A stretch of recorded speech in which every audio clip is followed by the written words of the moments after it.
Hey, what's up, everybody? Welcome to Trust and Believe. I'm your host, Shaun T, and today we are talking about something we've never talked about on Trust and Believe. But before I tell you what it is, just know that it's done in a really great way and in a really educational way.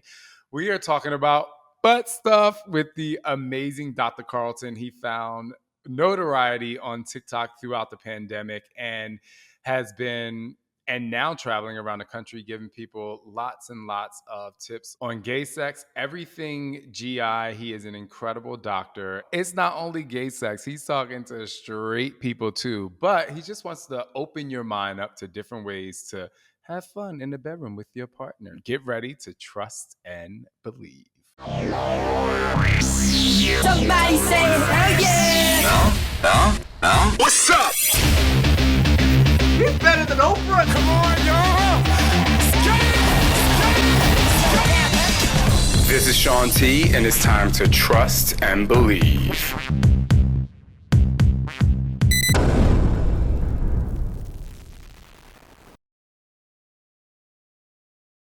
We're going to get to the nitty gritty a little bit later, but I do want to get your background. I'm absolutely obsessed with what you do in your everyday life. And I know a lot of people, especially the gay community, now knows you as like the go-to gay doctor for all things of all things. But let's talk about how you got there. What is your educational background? Absolutely. Well, I grew up in South Carolina, very conservative, small tobacco town, and I, you know, I knew I was different when I was about 6 or 7 years old, twirling around in the yard, pretending I was Linda Carter, trying to change into Wonder Woman.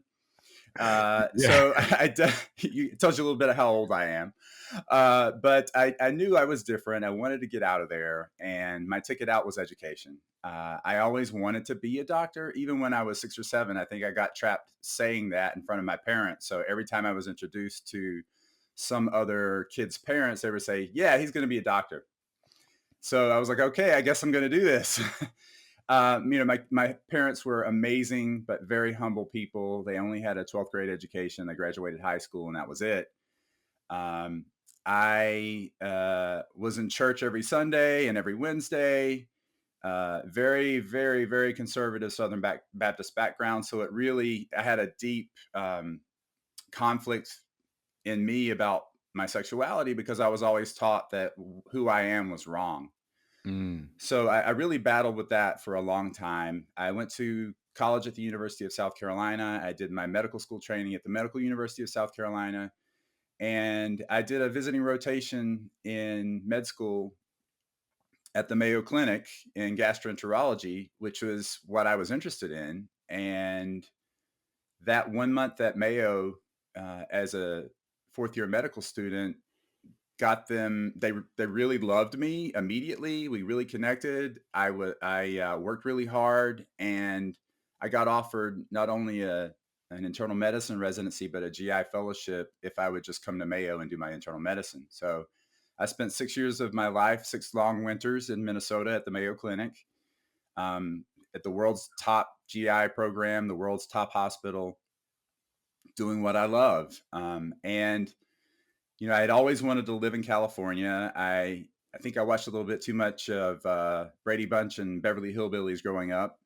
And I just knew, hey, that's where I want to be. I want to be out there in Southern California. And my first job was in Palm Springs. And we had kids when I was 32 years old and moved to San Diego, where I am now, about 11 years ago, because we realized that San Diego was just a much better place for the kids to have opportunities to do fun things. So I'm in practice in San Diego County, all over the place. I serve quite a melting pot of people, from Mexican immigrants to Filipino, Vietnamese, Middle Eastern, every walk of life, basically. But I also serve the gay community here too. I have an office that I work out of on Monday mornings that primarily serves LGBTQ patients. Hmm. And that's been a real source of happiness and inspiration for me because I've always wanted to be a source of care for our community. And how does the office for the LGBT community Mhm. differ from, where you're at for the rest of the week? Well, it's completely different because my other practices, I think English is spoken probably 15% of the time. Wow. Just because, like I said, it's such a melting pot, and there's so many people from so many different places here that my downtown office is out of another gay primary care provider's office, and he actually has a lot of gay primary care patients, and so that's where I get a lot of my referrals for specialty. What are some of like the 3 to 5 main points that people can really do to take care of themselves, hmm on the inside to like in some ways avoid what you or try to avoid what you see on a day-to-day basis? Well, definitely don't smoke. Smoking leads to so many issues with cancers like lung cancer. Um, it's linked to almost every cancer, basically, but heart disease, stroke, and sadly, a lot of people still smoke, and it's such an instigator to a lot of our problems and health. Um, I think also fitness is important where you are right now, helping people get fit, exercise, and you don't have to have a perfect body, but definitely fitness is really important because the obesity epidemic in our country, it really does lead to health problems in some people like diabetes, and it's linked to a lot of other health issues that are just lead to long term problems. So exercise, eating right, avoiding smoking, those are the 3 big ones. At least in my world, it's something that's, Mhm. popping up in younger people, especially like Exactly. some women that I've seen a lot, like younger 30s women. Do you know why that's popping up and like some of the things, ease our minds out there because it's something that is Yeah. popping up a lot? Yeah, I think that you're absolutely right. The all of the different groups in gastroenterology recently we've dropped the screening age for colon cancer from 50 to 45 just this past few weeks. There's been a call for it gradually and more gradually to finally it got accepted to drop it to 45 for just general screening in the last couple of weeks. We're waiting for insurance companies to really all catch up with that recommendation because a lot of them still only screen at 50 as far as full coverage for screening. Family history is very important when it comes to colon cancer.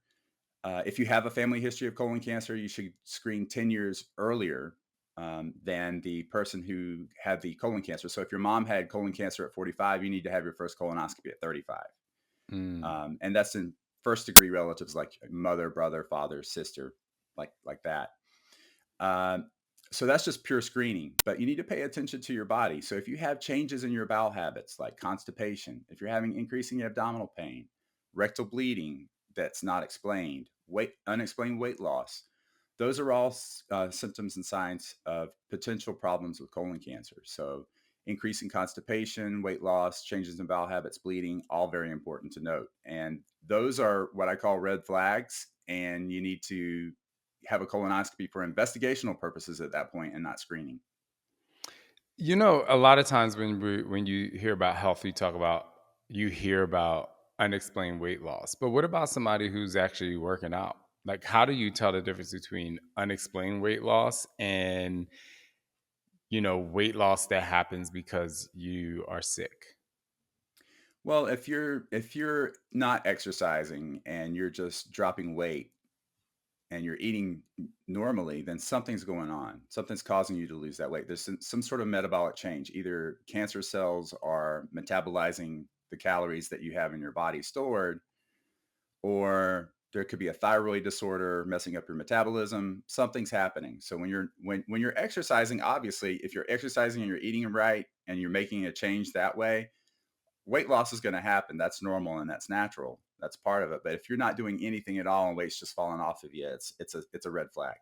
Now that I got the Dr. Carlton out the way, I want to talk to Dr. Carlton. Okay. Okay. Okay. What was your motivation to, number one, start a TikTok page, and number two, to really, go down the road of just, talking about sex and making, sex a just not so like taboo or scary, and just like Right. being talking about what it is for what it is. Absolutely. I remember being slut shamed when I went into my med school health office to ask for an HIV test because I had it was in the 90s. I had a new boyfriend. I wanted to have sex with him, but I also wanted to be a responsible human being and get an HIV test to make sure that I didn't pass anything from me to him, to protect him Mm, and to just to be a good person. And the nurse looked at me and said, "Oh, you know, we are not a county clinic, honey. Just really shamed me for trying to be proactive and taking care of my health and other people's health. And I will never forget that feeling of shame and embarrassment. And I never wanted anyone else to feel that way.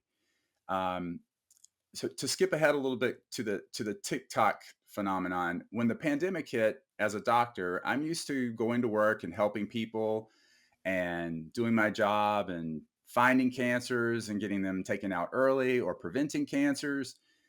Suddenly I'm in the hospital worrying if I'm going to die because I went to work that day. Am I going to get mm, exposed to this virus, and am I going to bring it home to my family? Am I going to, because I have my own risk factors, and am I going to die from COVID?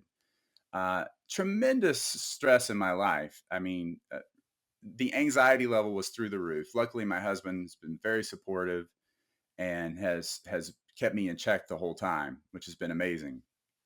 But I needed a stress release, and my kids are on TikTok, on a separate area of TikTok. And I thought, well, what's so great about TikTok? So I turned it on one night, and that was about 8 o'clock at night. And then about midnight, boom! I looked up at my phone and said, "Holy crap! It's 4 hours later. What's going on here?" But you get lost in it. There's something for everyone. The algorithm figures out what you like. I was laughing, I was crying, I was getting educated, I was learning how to cook cool things. So I was kind of a lurker for about a month or two, and then I started posting little, stupid little videos. And then I thought, well, what can I do? What do I know about that other people don't know about? Or how can I help this expand this platform? And I said, well, I'm gay. I have almost 50 years of experience being gay now. And and I'm a butt doctor, so why don't we talk about anal sex and how to make it better and how to make it safer, how to make it more pleasurable? Everybody's got a butt, and there's a lot of taboo out there. A lot of people are afraid to explore that area, and some of the best sensations in your body can come from that area. So I said, well, let me make a little video series, and I did a butt stuff 1 and 2, and I think that's probably what you saw, about how to make it a better experience. And I said, let's just see what happens. The first comment came from some very conservative mother in Iowa who was very disappointed in me for posting something about butt stuff on TikTok. And I thought, oh no, I can either delete the app or delete the videos, or I can block this woman and see what happens. So I decided to block her and keep going. And I turned off my phone, and the next morning I woke up to 35,000 new followers and almost a million hits on these videos. And I thought, whoa, okay, I've hit on something. Clearly the gay guys have come out in full force, and they're just, learning a little bit about things. But then I looked at the analytics of it, and it was over half women. And I thought, wow, okay, this is good. Okay, we've got some new territory to explore. So I kept posting a few videos, and things really exploded. And now we're up to about 213,000 followers on TikTok. And my platform has evolved over time to really include a lot of other issues. But that it first started on that. So, and that's when you and I met. I did your Why Not After Dark series, and that was my first opportunity to talk to a live group, and it really has taken off from there. This is I think about the 14th podcast I've done since that night. So things are really taking up. Thank you. Things that really have taken off, and it's been an amazing experience. And it's touched on so many different things that we'll talk about that I had no idea would happen during this whole situation. What are some of your favorite messages that you've gotten, or some of like your favorite encounters that you've had? There have been so many amazing things that have happened. I have an exercise that I teach on my Instagram that, and I've even had that video on TikTok in a little bit more short form about how to relax your anus for anal sex, because a lot of people just either get injured, they're terrified that they can't get something in there. So I have this exercise that people all around the world, men and women, have both messaged me on saying, "Hey, this has revolutionized my sex life." Uh, Women are saying, "Hey, I see what gay guys have. I see why there's millions of gay guys now. This is awesome." Or I've Oh had, my gosh. or a gay guy will say, "Hey, my husband loves this so much. You've really changed our lives. Thank you so much." The fact that I'm having that kind of impact on people, that's been crazy. Um, I've had also an impact that I never expected um, in the far reaches of the world where being gay is criminal. Hmm. Saudi Arabia, Iran, you know, all over Africa, Asia, even people in India that where it's such a taboo. People are messaging me saying we have no gay sex education. Um, uh, I have this thing happening on my butt right now. I'm gay. I've had gay sex. If I go to the doctor in Saudi Arabia with this thing on my butt and it's an STI, I will be executed. Wow. So can you help relieve my mind? What is this? And I'll say, okay, send a vanishing picture on Instagram as long as you're over 18. I'll tell you what it is. I'll tell you if it's anything to worry about. Oh, nope, that's just a hemorrhoid. You don't need to worry about it. And just the relief of taking the fear of execution for that day off of somebody's shoulder. Never thought that would happen with this platform. I mean, it's something we take for granted here in the United States, and it's why we need pride, to remember where we've come from, and that there's still a fight around the world to lift other people up who need us. What are some other TikToks that you've put out there, or information that you put out there that you felt was really, profound for you and for your followers? Well, I think that you mentioned earlier, we talked about this earlier about lack of sex education. We barely got sex education in South Carolina growing up, and gay sex education, I never got that. I even residency, fellowship, medical school, college, I never got gay sex education. And I realized what a lack of gay sex education there is out there. So a lot of the things I talk about, like PrEP, the new ways that you can do PrEP that are not the traditional way you use PrEP, the ways for harm reduction as far as making sure you get your vaccines that you should get as an LGBTQ or mostly gay, bi, queer person. Things like HPV, hepatitis A, hepatitis B. Um, the HPV vaccine prevents anal warts and anal cancer. So that, as well as cervical cancer. So I'm a big proponent of that. And a lot of us never knew that the HPV vaccine was even available because it really hasn't been available for men. Now it's approved up to age 45, and you can get it later than 45 if you pay for it. Well, that's what I So was going to say with that yeah, vaccine, because I heard that you could only get it when you were mhm. younger. Right. Well, even the new commercials for the vaccine show that it's approved for people up to 45 years old, but you can get it later than 45. The idea about the age thing is you want to get it before you're exposed to HPV.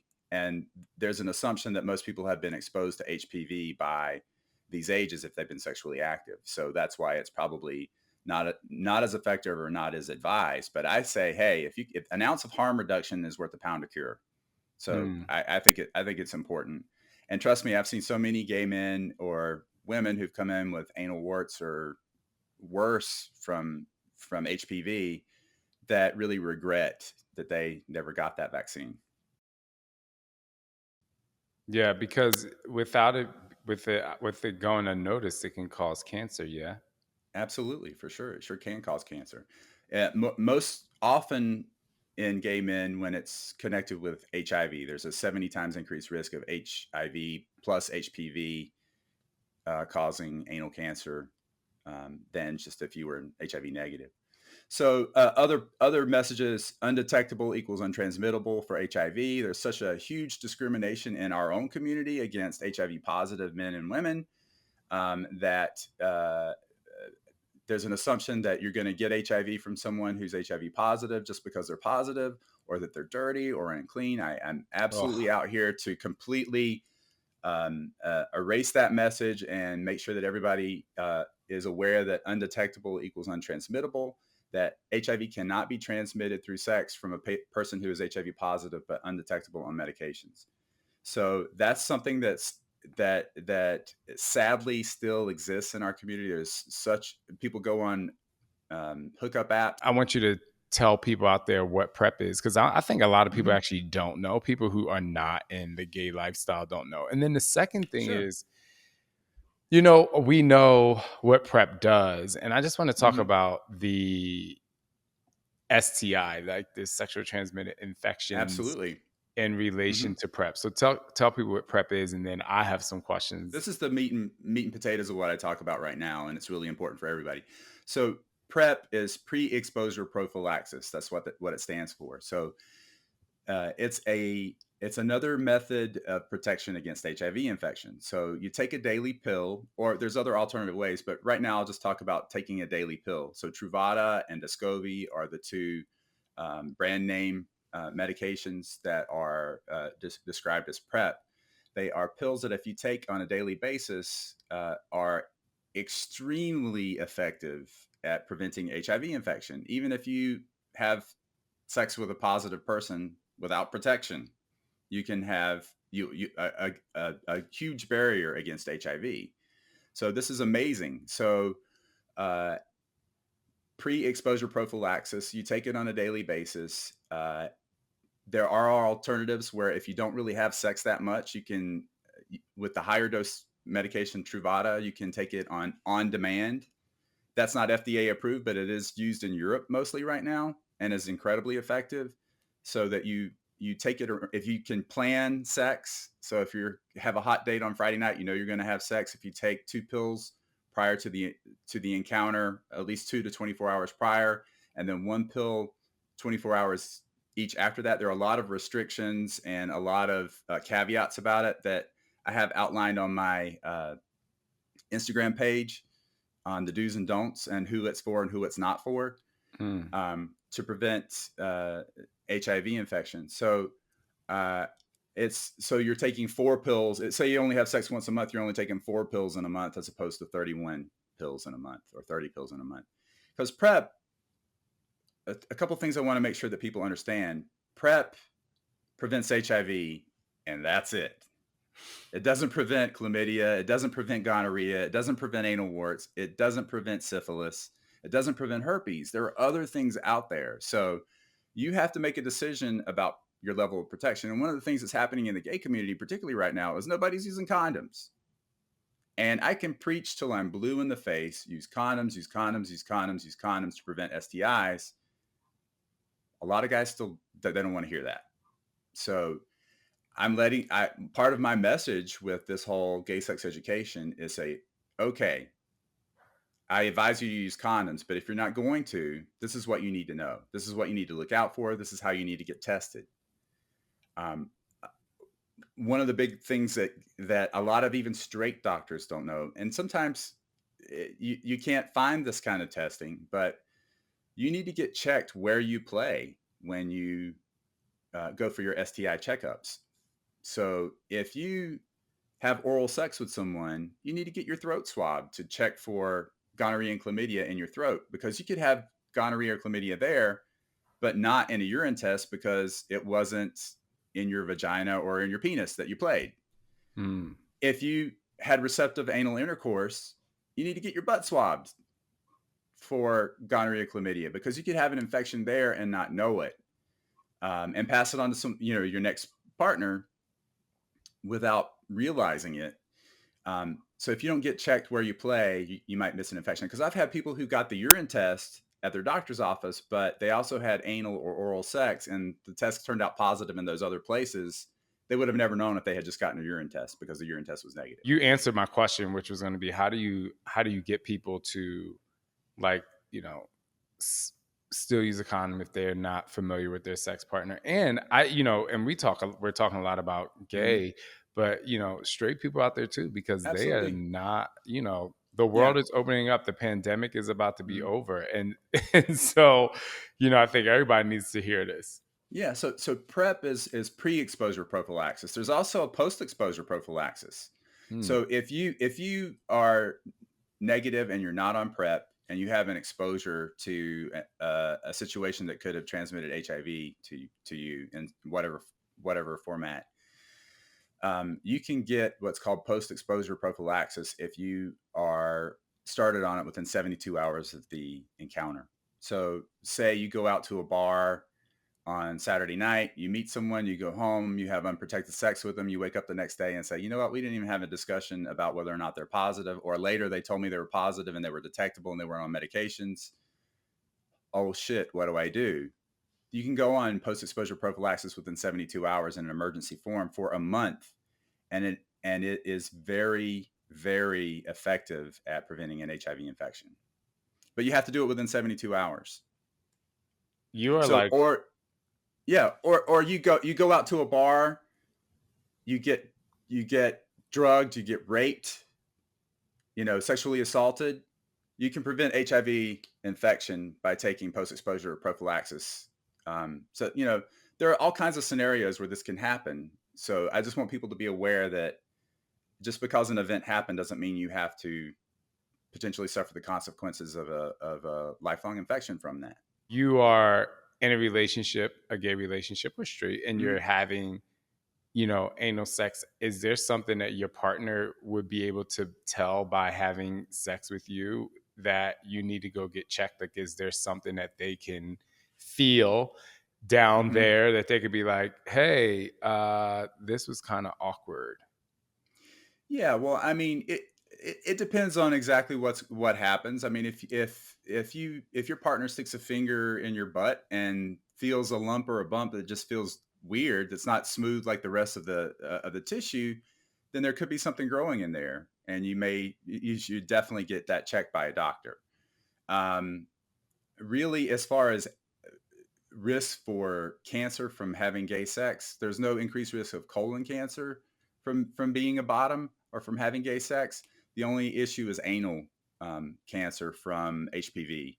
That's why if there's a lump or bump on your anus or just inside the anus, it could be related to an HPV lesion.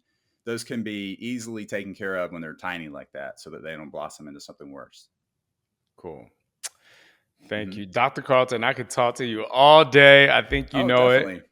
Um, I just really appreciate you being able to share what you share in such a fun way, but like super educational way, and not sounding like a bully doctor, if you will. Absolutely, and that's one of the things that I think we have to be realistic about in medicine is that you can preach until you're blue in the face about what you should do and what you shouldn't do, but there's a limit as to what people are going to when they're going to start shutting off and completely tune out at all. So for me, I think giving people the information to arm themselves with making decisions is important. So, hey, this is going to prevent this, but if you don't do this, this is what you need to know. So, harm reduction is very important to me. So, if you're not going to use a condom and you have sex and you're on PrEP, then get checked for these STIs every 3 months. If you have any symptoms like burning or discharge or bleeding or rashes or anything like that, get checked immediately. Um, but people tune out when you say, "Oh, use condoms every single time." So I realize that I can't make people do that, but I'm going to give them the information to make the decisions they need to make about what they do. There are still people out there who are afraid to come out as gay, Hmm. lesbian, bi, transgender, queer. What are some do you have any advice for those people who still may be struggling? They might be just stepping out of the closet, or they're like about to turn the handle, because, this podcast is called Trust and Believe. And I feel like you have Absolutely. a way to help people trust and believe in where they are and how to move forward in their lives. Yeah, I think, first and foremost, you have to live your true, authentic life. You have to be who you are. We're only given one chance in this life. We're only given one shot in this life, and it's so fleeting and so short. And if you can't be happy, if you can't, you can't be happy. I don't think you can be happy without being who you truly are. So you need to take the steps to take that opportunity to live your authentic life. If you're having problems coming out, there are some great resources to help you come out. The trevorproject.org is aimed at young people as far as coming out resources, but those resources are also incredibly helpful for other people who are struggling to come out. There's a handbook on how to come out on the Trevor Project. So I think it's important for people to be aware of that website. The trevorproject.org also has a suicide hotline for people who are just feeling really, really uh, down and depressed about the situation, and maybe even suicidal about it. Now, my goal in this whole thing is to be that resource for people who never got gay sex education, to be that resource for people who just want to learn more about anal sex or general health. Until I get noticed by some television producer or radio producer, you can always find me at TikTok at Dr. Carlton, all spelled out, DoctorCarlton on Instagram and TikTok. I answer all of my DMs on Instagram. So if you have any questions or concerns and you just want to talk privately to someone, I'm always there for you, and it's free of charge. Yes, please reach out to Dr. Carlton. Don't blow up his inbox too much. He has patients to see every day. But I also think you should somehow get on Twitter. I think you're very witty, and you would have some. I think the same thing you do on the other platforms, if you're not on Twitter, like giving these Yeah. little snippets of information, I think might go I really actually well. do have a Twitter that's Dr. _Carlton, but it's just starting and it's kind of growing a little bit. And some of the more extreme things that I talk about in life that you can't really talk about on Instagram or on TikTok, I should probably start posting there. I just had my first live show in Austin yesterday in Oh, Texas. that So that, sucks. I'll be going there next week or this coming uh, weekend. yeah, so that was incredible. A company called Sir Rat Leather brought me out, and we did a live workshop, and it was just incredible. I had so much fun. I look forward to doing more of those things. Congratulations. You got to tell me so we can come out and check you out. That sounds awesome. Cool. Thank you, Dr. Carlton. I appreciate it.